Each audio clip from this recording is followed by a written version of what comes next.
Daily study plan for 12th chemistry day 27. இந்த மாதிரி 27th டேல இருக்கும். நீங்கள் ஸ்டடி பிளான் பார்க்கலாமா? இப்போ பார்த்தீங்கன்னா 50+ ஏம் பண்ணுற ஸ்டடி பிளான் இது. இப்போ நம்ம 8th லெசன் வந்து 12th லெசன் வந்தாச்சு. இன்னைக்கு உங்களுக்கு புக் பேக் கொடுக்கவே இல்லை, வெறும் புக் இன்சைட் மட்டும்தான்.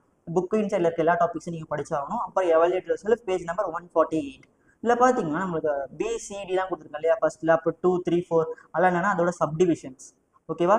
அதோட சப்டிவிஷன்ஸ் ஏபிசிடின்னு இருக்கும். அதில் நீங்கள் பிசிடி மட்டும் படித்தா போதும். அந்த மாதிரி இதெல்லாம் நீங்கள் கரெக்டாக கம்ப்ளீட் பண்ணுங்கள். ஆர்கானிக் படிக்கிறது தனி மெத்தடே இருக்குது.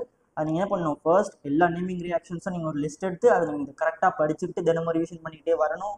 அதுக்கப்புறம் அதோட ப்ராடக்ட்ஸ், அதோட ரியாக்ஷன்ஸ், கண்டிஷன்ஸ் எப்படி இருக்குன்றத கரெக்டாக படித்து நீங்கள் மனப்படமே பண்ணி வச்சுக்கோங்க.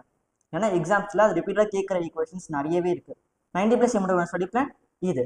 இப்போ 90+ எம் பண்ணிட்டீங்கன்னா இதை நீங்கள் படிச்சாகணும். ஓகேவா? இதை நீங்கள் முடிச்சிருங்க. தேங்க்யூ ஃபார் வாட்சிங். உங்கள் ஃப்ரெண்ட்ஸ்க்கும் ஷேர் பண்ணுங்கள். தொடர்ந்து ஃபாலோ பண்ணிக்கிட்டே வாங்க. தேங்க்யூ.